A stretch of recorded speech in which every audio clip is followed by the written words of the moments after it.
আসসালামু আলাইকুম রহমতুল্লাহি ওয়া বারাকাতুহু। আজকে আমরা নতুন ভিডিও নিয়ে হাজির হয়েছি।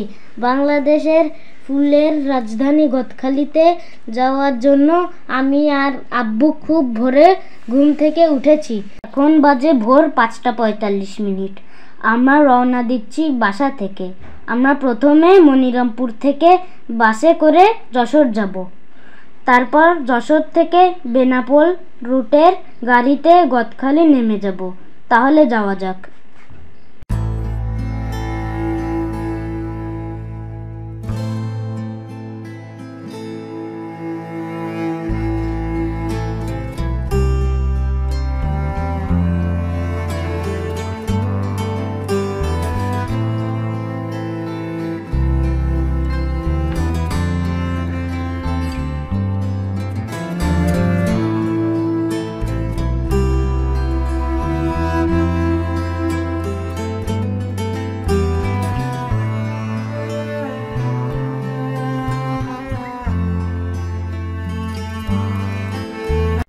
গদখালি থেকে পানিসারা ফুলের বাগানগুলো ভিজিট করব। এখন আমরা মাত্র 20 টাকায় গদখালির মেন ফুলের বাগান অর্থাৎ পানিসারা দিকে যাচ্ছি এই ভ্যান দিয়ে।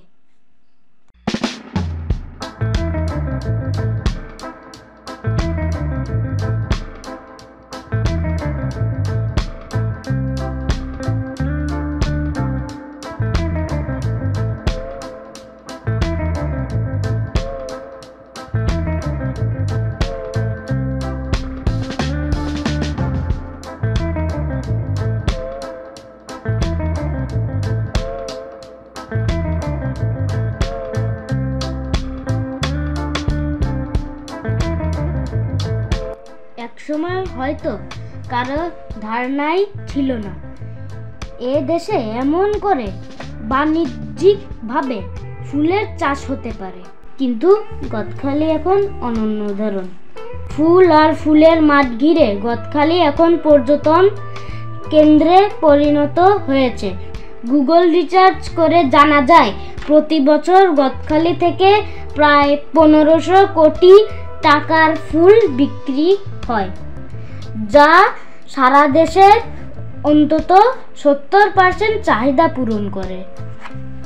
গদখালি নামটি উচ্চারিত হলে তাই আমাদের চোখের সামনে ভেসে উঠে রং বেরঙের ফুলের মাঠ। বিয়ে, জন্মদিন যাই বলুন না কেন, এখন সবখানেই গদখালির ফুলের বড় বেশি কদর। আর তাই শখ মিটাতে দেশের বিভিন্ন প্রান্ত থেকে ফুল ক্রেতারা ছুটে চলেন গদখালিতে।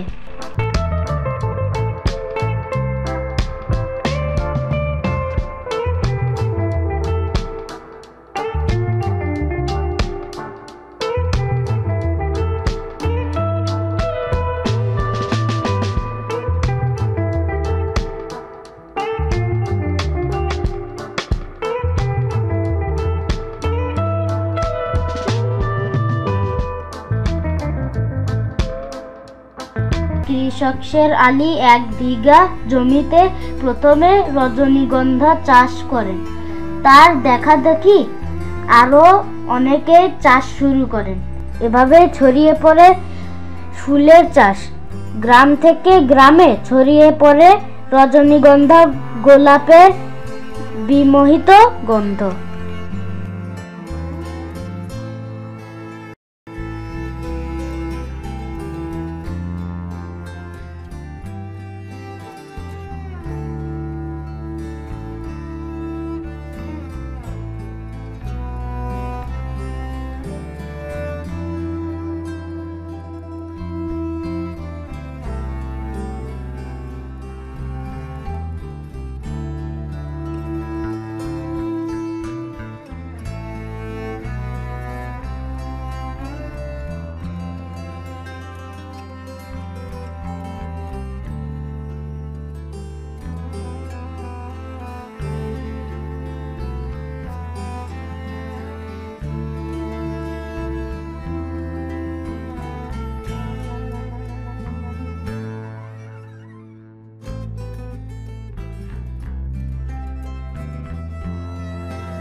জারবারা ও গোলাপ বাগান পরিদর্শন শেষে আমরা গেলাম একটা পার্কে।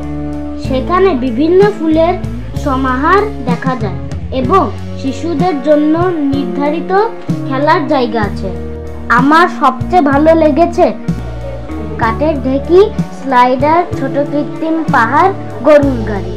আমি এবং আমার আব্বু খুব ভালোভাবে এনজয় করেছি।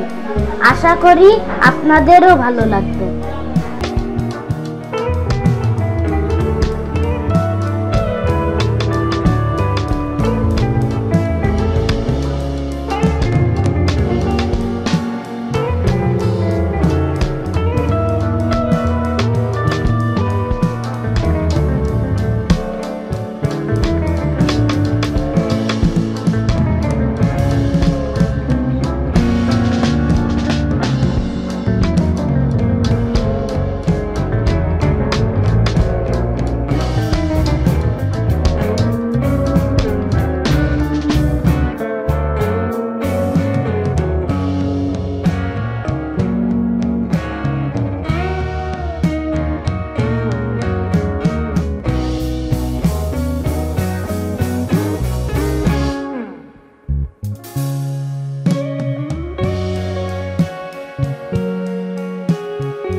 গাইস, এখন আমরা ভিডিও শেষ করবো, তো তোমরা লাইক এন্ড সাবস্ক্রাইব করো। টাটা।